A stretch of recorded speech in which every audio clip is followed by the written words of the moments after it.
بسم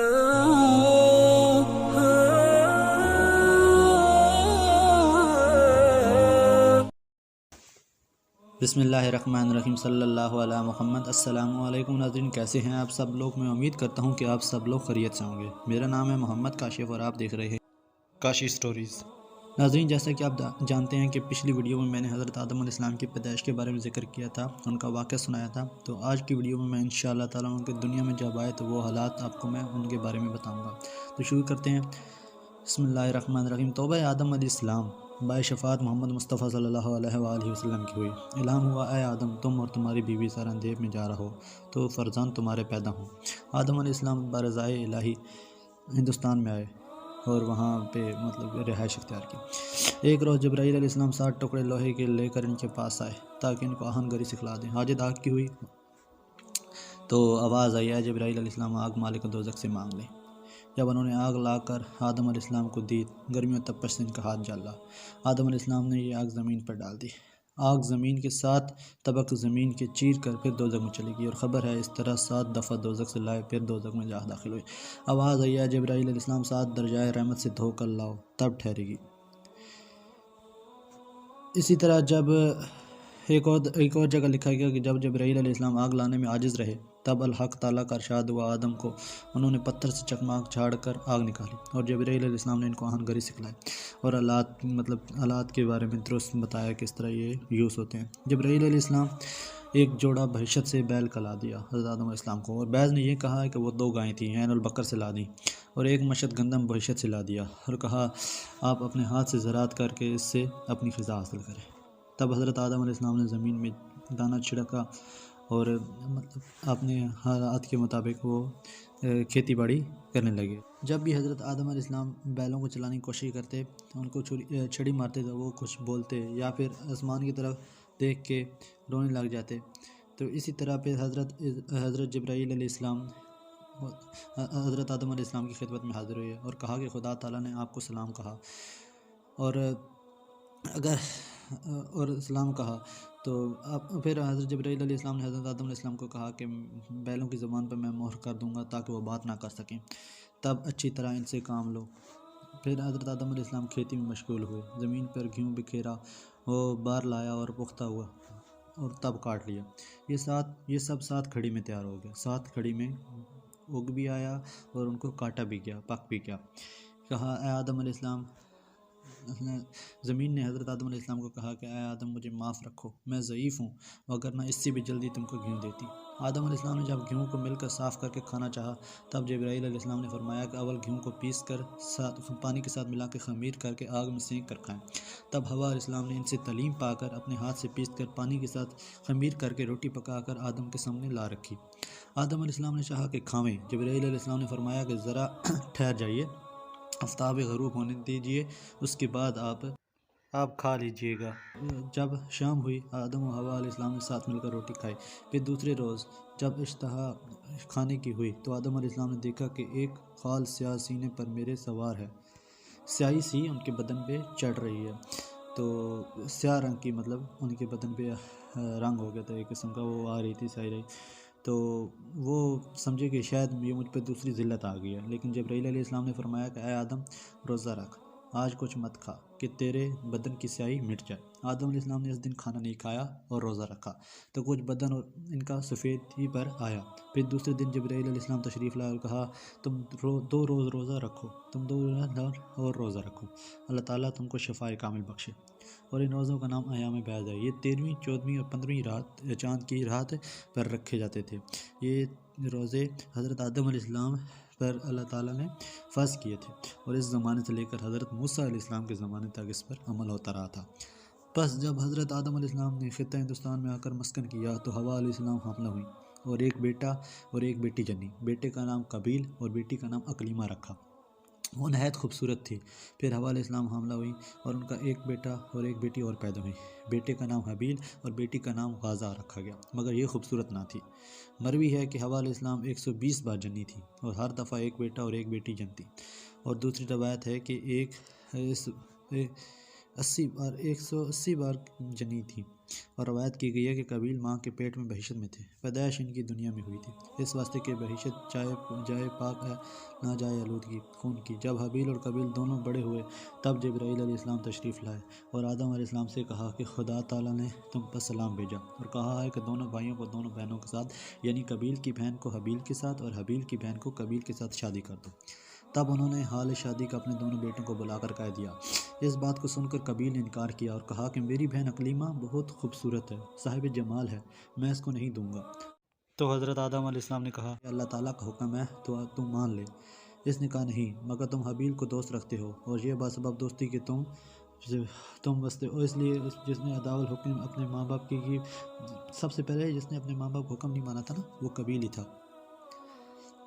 آخر حضرت آدم علیہ السلام نے خدا تعالیٰ کے حکم کے مطابق قبیل کی بہن کی شادی حابیل کے ساتھ، یعنی اکلیمہ کی شادی حابیل کے ساتھ اور غازہ کی شادی قبیل کے ساتھ کر دی۔ بعد اس کے قبیل نے حسد سے حابیل کو کہا کہ میری بہن اکلیمہ کو طلاق دے دے، اس کو چھوڑ دے تو میں اسے اپنی خدمت میں رکھوں گا۔ حابیل نے کہا یہ میری بیوی ہے، میرے باپ نے اس کے ساتھ شادی کر دی ہے، میں ہرگز اپنے والد کا حکم رد نہ کروں گا اور خدا کا حکم بجا رکھوں گا۔ اللہ تعالیٰ کا بھی حکم تھا۔ حضرت آدم علیہ السلام نے جب یہ ماجرا سنا، واسطے تشکی خاطر دونوں بیٹوں کو یہ انصاف کر کے فرمایا کہ دونوں بھائی کوہ منہ پر 2 قربانیاں کر کے رکھ دو، جس کی قربانی خدا کی درگاہ میں قبول ہوگی اس کی بیوی اکلیمہ ہوگی۔ بس دونوں بیٹوں نے حسب حکم باپ کی حکم کے مطابق بکریاں لا کر ذبح کیں اور کوہ منہ پر ڈال دیں۔ اس سے تشریح میں ایک آیت بھی نازل ہوئی اور اس کا ترجمہ ہے کہ اور سنا ان کو تحقیق احوال آدم علیہ السلام کے بیٹوں کا، جب نظر مانی دونوں نے کچھ نظر، پھر قبول ہوئی ایک سے اور نہ قبول ہوئی دوسرے سے، غرض دونوں بھائیوں نے قربانی کوہ منہ پر رکھ کر دعا مانگی کہ یا اللہ قربانی ہماری قبول کر۔ تب قبیل حابیل سے بولا جیسا کہ حق تعالیٰ نے فرمایا۔ ترجمہ: قبیل نے حابیل کو کہا کہ میں تجھ کو مار ڈالوں گا۔ قربانی حابیل کی قبول ہو گئی تھی نا، حابیل کی قربانی قبول ہو گئی تھی اور قبیل کی قربانی قبول نہیں ہوئی تھی۔ حابیل بولا کہ اللہ تعالیٰ قربانی قبول کرتا ہے پرہیزگاروں کی، اگر تو ہاتھ چلاوے گا مجھ پر مارنے کو، میں ہاتھ ہرگز نہ چلاؤں گا تجھ پر۔ حابیل اور قبیل دونوں بھائی کوہ منہ پر قربانی دے کر باپ کے پاس آئے۔ آدم علیہ السلام نے فرمایا اے قبیل تیری بہن اکلیمہ اب حابیل پر حلال ہوئی اور تجھ پر حرام۔ قبیل اس بات کو سن کر اس کے مار ڈالنے کی تدبیر میں رہا اور وقت فرصت پر نگاہ رکھتا۔ اس زمانے تک کسی نہ کسی کی خون ریزی نہیں کی گئی تھی، اس سے پہلے کوئی خون نہیں ہوا تھا، مگر قبیل نے حابیل کو ناحق مارا تھا۔ ایک روز قبیل نے حابیل سے کہا کہ میں تجھ کو مار ڈالوں گا، اس واسطے کہ تیرے سب فرزند کہیں گے کہ قربانی ہمارے باپ کی قبول ہوئی، تمہارے باپ کی نہیں، تمہارے بیٹے میرے بیٹے کو کہیں گے کہ تیرے باپ کی قربانی نہیں قبول ہوئی، میرے باپ کی قربانی قبول ہوئی۔ حابیل نے کہا اے بھائی اس میں میری کیا تقصیر ہے، خدا عادل ہے، اچھا اگر تو مجھے مارے گا میں تجھ کو نہیں ماروں گا، حق برادری کا بجا لاؤں گا، مگر تو روز حشر مستجب دوزخ ہوگا، تجھے دوزخ ملے گی اور میں خلاصی پاؤں گا اور میں اللہ تعالیٰ مجھے بخش دے گا۔ وہ اس بات کے سنتے ہی اور بھی اس کا دشمن جانی ہوا۔ ایک روز ایسا اتفاق ہوا کہ حضرت آدم علیہ السلام حج کو گئے۔ قضائے الہی سے ایک روز قبیل نے حابیل کی بکری خانے کے پاس جا کر دیکھا، وہ منگل کا دن تھا، حابیل اس میں سوتا تھا۔ اس سے پہلے کسی نے کسی کو مارا نہیں تھا، تو وہ سوچنے لگا کہ میں قبیل کو کس طرح ماروں۔ تو ایسی صورت میں شیطان آ گیا۔ شیطان نے اپنے ایک ہاتھ میں سانپ پکڑا ہوا تھا، وہ بصورت ایک شخص سے تھا، اس نے پتھر اٹھایا اور اس سانپ کو مار دیا اور سانپ مر گیا اور وہاں سے پھر غائب ہو گیا۔ تب قبیل نے ابلیس لائن سے تعلیم پا کر ایک پتھر زمین سے اٹھا کر حابیل کے سر پہ مارا، حابیل مر گیا اور وہ مردود خدا کی درگاہ میں عاصی و کافر ہوا۔ درود ہوا کہ اس کو کیا کرنا چاہیے۔ آخر اس لاش کے کاندھے پر لے کر گرد عالم کے پھرنے لگا۔ اسے پتہ نہیں تھا، اس سے پہلے کوئی مرا نہیں تھا، تو وہ اس لاش کو اپنے کندھے پر اٹھائے پھر رہا تھا کہ اب میں اس کا کروں کیا۔ جس زمین پر لہو اس کا گرا، زمین شور ہو گئی کہ 2 کوے اللہ تعالیٰ نے بھیجے، وہ دونوں آپس میں لڑے، ایک نے دوسرے کو مار ڈالا، بعد اپنے چنگل اور چنگ سے اور ان کے پنجوں سے زمین کو کھود کر قبر بلائی اور اس میں جو دوسرا کوہ اس نے مارا تھا نا، اس کوے کو اس میں ڈال دیا۔ پھر قبیل بولا اے خرابی، مجھ سے اتنا نہ ہو سکا کہ ہو جاؤں برابر اس کوے کے کہ میں چھپاؤں عیب اپنے بھائی کا، پھر لگا پچھتانے۔ سورۃ مائدہ میں تفسیر میں لکھا ہے کہ اس سے پہلے کوئی انسان نہیں مرا تھا، جس سے معلوم ہوتا کہ مردے کی بدن کہاں چھپاتے ہیں۔ پھر وہ اللہ تعالیٰ نے اس کو کوے بھیجے اور وہ کوے آپس میں لڑے، ان دونوں نے ایک دوسرے کو مارا، ایک کوے نے ایک کو مارا، پھر اس نے زمین کھودی اور اس میں دفن کر دیا، اور اس طرح پھر قبیل نے بھی اس کو دفن کر دیا، حابیل کو دفن کر دیا۔ تو پھر کبھی جب یہ ہو چکا تو آواز آئی زمین کو کہ اے زمین قابیل کو داب لے۔ تب حکم الہی سے زمین نے اس کو زانوں تک داب لیا۔ جب قابیل نے روب سوئے آسمان کیا اور کہا خدایا ابلیس بھی تیری درگاہ میں مردود ہے، اس کو بھی زمین داب لیتی۔ آواز آئی اے ملعون، ابلیس نے اپنے بھائی کی خون ریزی نہیں کی تھی۔ وہ پھر بولا خدایا میرا باپ بھی گندم کھا کے عاصی ہوا تھا، اس کو بھی زمین میں دفن کر دیتے۔ بے جناب باری سے اس پر عطاب ہوا، اے مردود تیرے باپ نے قطع صلہ رحم کب کیا تھا جیسا کہ تو نے کیا۔ پھر قابیل کو سینے تک زمین نے دبا لیا۔ جب اس نے کہا یا رب قسم ہے تیری کہ میں نے اپنے باپ سے سنا ہے کہ میری توبہ اس کلمہ کی برکت سے ہوئی جو میں نے عرش پر لکھا تھا دیکھا، لا الہ الا اللہ محمد رسول اللہ، اس کلمہ کی برکت سے میرے گناہ بخش دے۔ پھر لدا یا زمین اس کو چھوڑ دو۔ تب اس نے چھوڑ دیا۔ بعد اس کے اللہ تعالیٰ نے ایک فرشتے کی صورت میں بھیجا، ایک فرشتے کو جس نے قابیل کو نیزے مارے، اور پھر اللہ جل شانہ نے اس کو زندہ کیا، پھر مارا، پھر زندہ کیا۔ اس طرح حال اس کا روز قیامت تک رہے گا۔ جب مکہ سے آدم علیہ السلام تشریف لائے، حابیل کی بہت تلاش کیا، مگر نہ پایا۔ بعد لوگوں سے پوچھنے لگے کس نے جواب دیا، چند روز معلوم نہیں کہاں گیا۔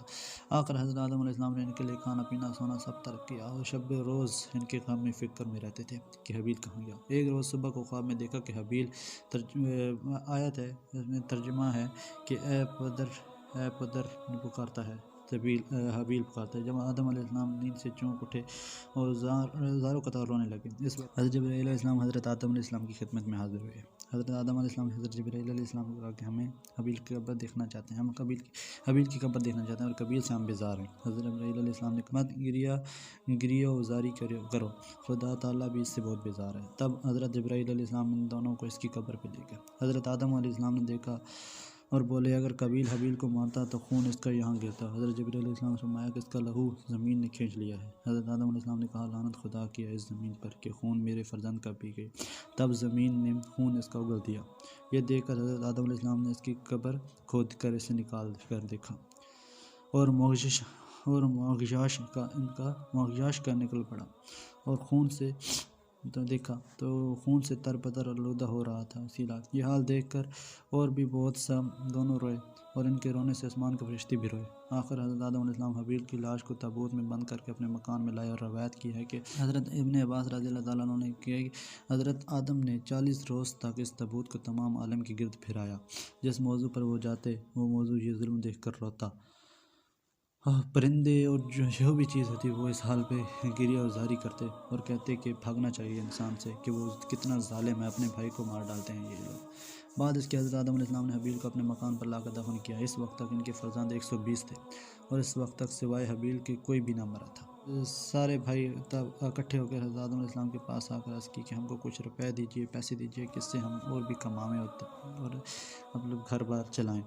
تب حضرت جبرائیل علیہ السلام نے ایک مٹھی سونا اور ایک مٹھی چاندی لا دی۔ حضرت آدم علیہ السلام نے فرمایا اس قدر چاندی سونے سے ہمارے فرزندوں کو کیا ہوگا، وہ اس سے تجارت سے کام کیسے کریں گے؟ بس غیب سے آواز آئی کہ اس سونے چاندی کو پہاڑوں پر ڈال دے تاکہ وہ وہاں سے تھوڑا تھوڑا لے کر نکالیں اور اپنا تجارت کر کے کھائیں، تو وہ قیامت تک کام نہ ہوگا۔ بس بعد 1000 سال کے حضرت آدم علیہ السلام بیمار ہوئے اور کھانے کے لیے مختلف اقسام کے میووں کے بیٹوں سے فرمائش کی۔ جب بیٹے میوے لینے گئے تو ایک بیٹا حضرت شیث علیہ السلام تیمارداری میں باپ کی خاطر خدمت میں رہے۔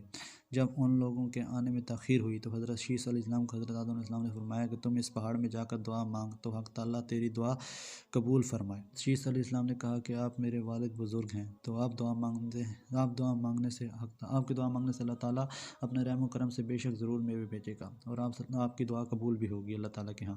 حضرت آدم علیہ السلام نے فرمایا کہ خدا کی بارگاہ میں شرمندہ ہوں باعث گندم خوری کے، اور کہا کہ صاف ہو۔ تب انہوں نے حسب الحکم باپ کی وہاں جا کر دعا مانگی۔ دیکھا کہ حضرت جبرائیل علیہ السلام ان کے ساتھ ایک حور ہے، تو وہ تمام طرح کے میوے جیسے کہ انگور، ترنجی اور بھی جو مطلب میوے تھے وہ سارے لے کر آ رہے تھے، اور اور ساتھ ان کے ایک حور کے سر پہ رکھ کے لا رہے تھے، اور اس حور نے اپنے چہرے سے نقاب کھول کر سامنے حاضر ہوئی۔ جب حضرت آدم علیہ السلام نے حضرت جبرائیل علیہ السلام سے پوچھا یہ کس لیے ہے، حضرت جبرائیل علیہ السلام نے کہا کہ حق تعالیٰ نے اس حور کو بحیثیت سے حضرت شیس علیہ السلام کی حضرت شیس علیہ السلام کے لیے بھیجا ہے، کیوں نہ کہ سب فرزند تمہارے سوائے اس کے۔ حضرت شیس علیہ السلام سے پہلے جتنے بھی پیدا ہوئے تھے نا فرزند حضرت آدم علیہ السلام کے، وہ جفت میں تھے، مطلب جوڑی میں تھے، ایک بیٹا اور ایک بیٹی۔ تو یہ حضرت شیس علیہ السلام پہلے تھے جو مطلب سنگل پیدا ہوئے تھے، ایک پیدا ہوئے تھے۔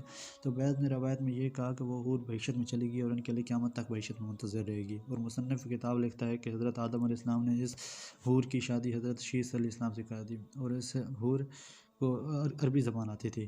جو فرزند ان سے پیدا ہوا وہ عربی بولتا، اور حضرت محمد صلی اللہ علیہ وآلہ وسلم اس کی نسل سے ہیں۔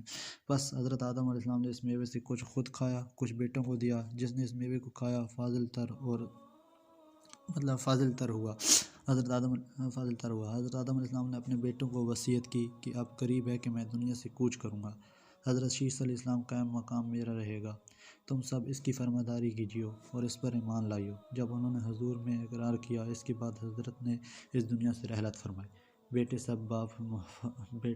سب بہت روئے باپ کے مرنے سے، اور نماز جنازہ پڑھ کر دفن کیا۔ 2 سال تک باپ کی قبر پر حاضر رہے، بعد اس کے جدا جدا ہوئے اور اپنے اپنے گھر چلا گئے۔ ناظرین یہ تھی آج کی سٹوری، تو انشاءاللہ ہم اگلی جو سٹوری ہوگی وہ حضرت شیس علیہ السلام کی سنائیں گے واقعہ۔ مجھ سے آج کوئی غلطی ہوگی ہے تو مجھے معاف فرما دیجیے، دل میں یاد رکھیے گا۔ میرے چینل کو سبسکرائب کریے، ویڈیو کو لائک کریے اور شیئر کریے اگر آپ کو یہ اچھی لگتی ہے۔ تو ملتے ہیں اگلی ویڈیو میں۔